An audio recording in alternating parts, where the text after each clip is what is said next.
शुभ सकाळ तुम्हाला. हे पहा तुम्ही आता सकाळच्या बारी आंघोळ वगैरे झालेली आहे. मी केस वगैरे धुतलेले आहेत आणि हे पहा तुम्ही काय झालेलं आहे. हे तुटायचं आहे ना माझं मंगळसूत्र गळ्यातलं. हे आता 8-15 दिवसात याची दुसरी वेळ आहे. पाठीमागच्या एक 8 दिवसाच्या पाठीमागं तुटलं होतं. पाठीमागच्या जो आपण कोंड्यामध्ये अडकवतो ना कड्या याच्या, तर पाठीमागून दोन्ही साईडने तुटल्या होत्या. आधी एक साईडने तुटली, नंतर थोड्या वेळाने दुसऱ्या पण साईडने तुटली. आणि मग ते मी दुरुस्त करून आणलं होतं 5-6 दिवस झाले तेव्हा. आणि आता पुन्हा इथं तुटलं आहे. हे 2 लाईन आहेत ना, त्यातली एक लाईन ही अशी तुटलेली आहे. आणि त्याच्या आधी 1-2 महिन्यापूर्वी इकडल्या साईडची तुटली होती. ती आता मी तेव्हा दुरुस्त करून आणली होती. आणि ही आत्ता तुटली, पाठीमागे तुटली. 3 वेळाची तुटायची झाली. आणि त्याला पण काही म्हणण्यामध्ये अर्थ नाही. एक 7-8 वर्ष झाले तेव्हा मी हे बनवलेलं होतं. आणि तसं माझ्या गळ्यातच ते म्हणजे मी वापरते ते. त्यामुळे आता त्याच्या भरपूर काड्या हे झालेल्या आहेत, खराब झालेल्या आहेत, झिजलेल्या आहेत ना. त्याच्यामुळं मग आता हे मला आता हे काढून ठेवावं लागणार आहे. आणि आता याला दुरुस्त करून आणून आता हे मला तरी वाटतंय, मी पाठीमागच्या वेळेसच दुरुस्त करून आणलं ना, तेव्हाच म्हणलं आता हे रोज वापरण्याच्या स्थितीत राहिलेलं नाही आहे. कारण की याच्या कड्या, आता याला भरपूर कड्या असतात इथं, प्रत्येक पॉईंटवर कड्या गुंतवलेल्या असतात ना याच्या. आणि मग म्हणलं हे खूप धोकादायक आहे. आता तेव्हा मी हॉस्पिटलमध्ये होते ना माझ्या आईबरोबर. मी पाठीमागल्या व्हिडिओमध्ये सांगितलं तुम्हाला 1-2. तेव्हा हॉस्पिटलमध्ये तुटलं होतं. पण ते नशीब म्हणजे बेडवरच आम्ही होतो आणि तिथंच तुटलं. आणि तिथंच कॉटवर सापडलं मला लगेच हातामध्ये. तेव्हा पाठीमागच्या दोन्ही कड्या म्हणजे 2-3 तुकडे झाले, त्याच्या दोन्ही साईडने तुटलं होतं. आणि मग ते तेव्हा सापडलं, नीट करून आलं. आणि माझ्याकडं दुसरं म्हणजे आता हे केल्यावर ना, त्यामुळं मी साधं सिंपल ठुलंच नाही मला घालायला गळ्यात. पण आता साधं सिंपल पण करावं लागणार आहे. आणि हे पण रोज वापरण्याच्या स्थितीत राहिलेलं नाही. नाहीतर एखाद वेळेस बाय चान्स जर तुटलं ना, तर एवढं माझं नुकसान होऊन जाईल. आणि आता काही सोपं राहिलेलं नाही नुकसान झेलायचं. सोनं काही स्वस्त राहिलेलं नाही. आणि आता सध्या माझ्याकडं घालायला दुसरं नाहीच आहे. त्यामुळं हे आता एक आहे आपलं जे खोटं असतं ना, ते आहे. आता ते घालणार आहे. आता मला याची सवय पण नाही असं लॉंग घालायची. घरी असताना असं शॉर्टच घालत असतं ना आपण काय नेहमी. आणि हमेशा माझं लांब जरी नसलं ना गळ्यातलं लॉंग मंगळसूत्र, तरी हे असतं. त्याच्यामुळे मला दुसऱ्या कशाची म्हणजे गरज वाटत नाही घालायची. पण आता हे दुरुस्त करीस्तवर आणि दुसऱ्याचं नियोजन होस्तवर हे दुसरंच मला वापरावं लागणार आहे. आता पहा तुम्ही घातल्यावर कसं दिसतंय. मला तर सवयच नाही त्याची, पण आता नाईलाज असतो, घालावंच लागणार आहे मला ते. नमस्कार. चला आता मी चाललेली आहे, तांब्या घेतलाय आणि तुळशीला घालण्यासाठी पाणी आणण्यासाठी. ताजं पाणी चालू आहे एकदम, म्हणजे पाणी बोरचं पाणी चालू आहे ना. आणि मग ते तुळशीला घालण्यासाठी घेऊन यावं म्हणून मी चाललेली आहे. आमच्या आईसाहेब गेलेले आहेत गावाला. रोज त्याच करत असतात हे काम म्हणल्यावर मग माझ्या काही आवर्जून एवढं लक्षात राहत नाही. आणि मग आज जरा निवांत असल्यावर माझ्या लक्षात आलं आपण तुळशीला पाणी घातलंच नाही.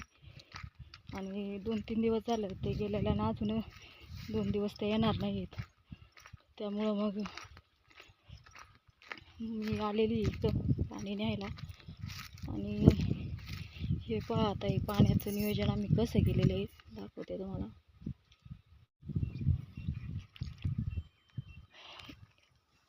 हा पाण्याचा हुसास म्हणतात आमच्या इकडं. इथं छोटासा कॉक जोडलेला आहे, याला होल पाडून. आणि ही ठिबकचा पाईप जोडून दिलेला आहे.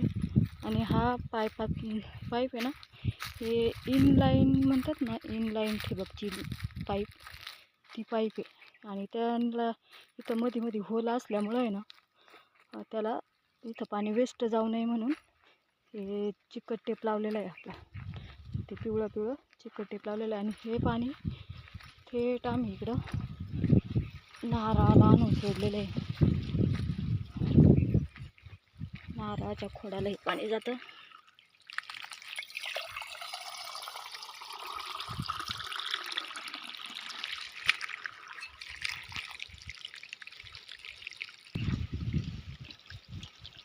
चला आता पाण्यात तांब्या भरून घेतलेला आहे मी. हे नारळाचं झाड आहे आमचं. नारळ आलेले आहेत त्याला. इथं पलीकडं हे आंब्याचं आहे.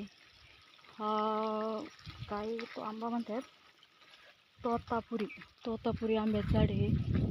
त्याच्या पलीकडं बदामी आंब्याचं येते, जास्त मोहर दिसते तो. आणि त्याच्या पलीकडे 2 चिक्कूची झाड आहेत. आणि हे नारळाचं झाड आहे ना, आम्ही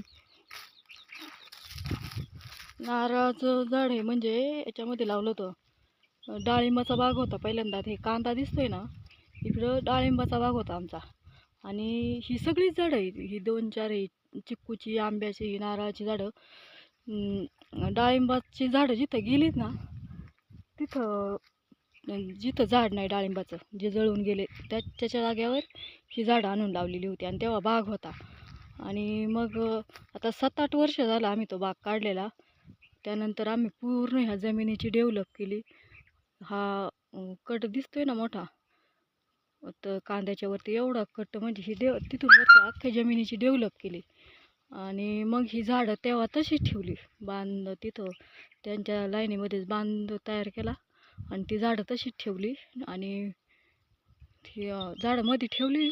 आणि मग त्याला तेव्हा जेव्हा डाळिंबात होते तेव्हा त्याला पाणी जात होतं. आणि नंतरून मग ह्या झाडांना, हे चिक्कूच्या ह्या झाडांना म्हणजे एवढी गरज लागत नाही पाण्याची. वरून जे पाणी येतं ना त्यामध्येच त्याचं मोसम पावसाच्या याच्यामध्येच तेव्हा बार येत होती. तर पाणी म्हणजे जातच त्यांना झाडाच्या कटाच्या. आता वरून कांदावाला झाला, पण तसं हे नारळाचं थोडंसं झाड आहे ना, खाली थोडंसं कटापासून थोड्या अंतरावर आहे, मग त्याला पाणी जात नाही. आणि नारळाला तसं पाणी लागतंच. आणि मग त्यानंतर मग आम्ही खूप दिवस झालं पाईपलाईन, म्हणजे असं ठिबकचा पाईप त्याला जोडू असं चाललं होतं. आणि मी यांना हुटकावणी लावून मग ते काल हे पाईप जोडायला लावलेलं आहे. 5 ते 10 मिनिटातच हे काम झालं. पण आपण म्हणतो ना एखाद्या,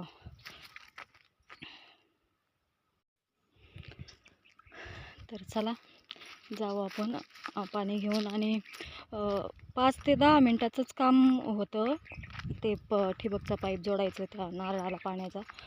तर मला नक्की सांगता येणार नाही, पण एक 5-7 वर्ष तरी नक्की झाले असतील. तेव्हापासून त्या नारळाला पाण्याचे म्हणजे सोडू पाईप तयार एक असं करून ना, काल यांना हुटकावणी लावून मी ती हेच जोडायला लावलं ना. आता पुढं ते पाणी झाडाला चालू झाले. चला आता पाणी घेतलं. आपली चाफ्याच्या झाडाला खूप फुलं आलेली आहेत, ती फुलं तोडून घेऊ. आणि तसंच ह्या गायींना आता इथं सावलीला बसल्यात आरामशीर. गोठ्यात वातावरण खूप असं म्हणजे एका जागेवर त्यांना त्रस्त झाल्यासारखं होतं. पण असंच आज बांधू बाहेर, उद्या बांधू. आणि त्यांना सवय नसते, बाहेर नसली ना ते जास्त येड्यावानी करीतात गाया. आणि त्यामुळं मग काल म्हणलं आपण आज गायांना बांधूच बाहेर. असं करून काल त्यांना बाहेर बांधलं. आता ही फुलं घेते. रोज तोडली नाहीत ना फुलं, खाली गळून जातात. भरपूर गळून पण गेल्यात. आणि चांगला बार येतो रोजची 5-7 फुलं येतात. केस धुतलेली आहेत मी वरली तशीच.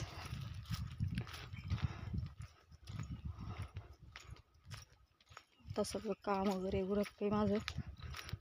आणि तसं खूप उशिरा माझ्या लक्षात आलं. आणि तशी दिदूबाईला पण मी म्हणले 1-2 वेळा, अगं पाणी घालावं लागेल बरं का तुळशीला आपल्याला. आजी नाही इथं, आठवण कर मला. पण कशाचं, ती पण सकाळच्या भारी निघून जाते शाळेत आणि मग काय झालं नाही.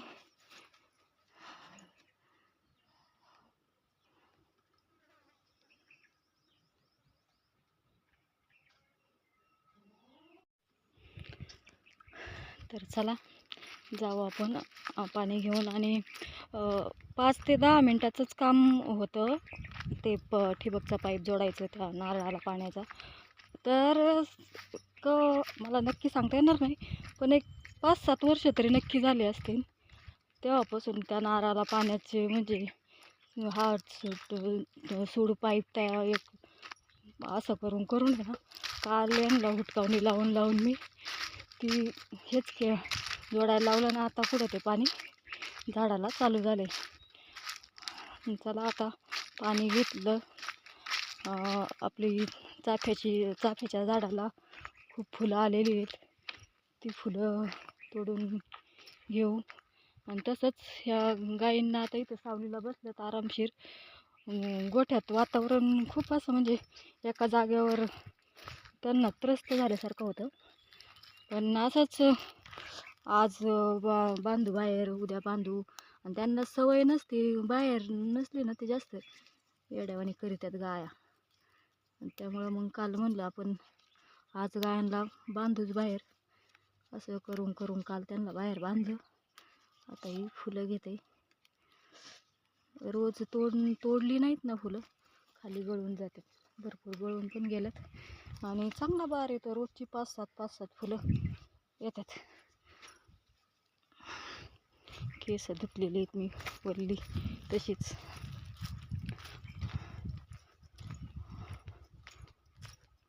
आता सगळं काम वगैरे उरकते माझं. आणि तसं खूप उशिरा माझ्या लक्षात आलं. आणि तशी दुधूबाईला पण मी म्हणले 1-2 वेळा, अगं पाणी घालावं लागेल बरं का तुळशीला आपल्याला. आजी नाही इथं, आठवण कर मला. पण कशाचं, ती पण सकाळच्या भारी निघून जाते शाळेत आणि मग काय झालं नाही.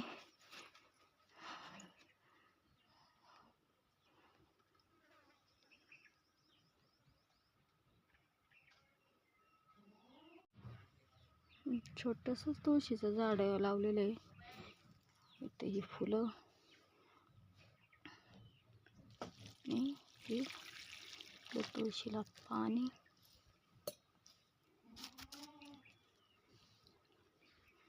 इथे एक महादेवाची पिंड आहे छोटीशी. तुळशी ठेवली होती, पण एक पाहुण्यांनी सांगितलं का तुळशीत नाही ठेवायची म्हणून. आणि मग आता हे आमच्या अण्णांची खाट आता गाया बाहेर बांधल्यामुळं अण्णांना बाहेर झोपत असतात.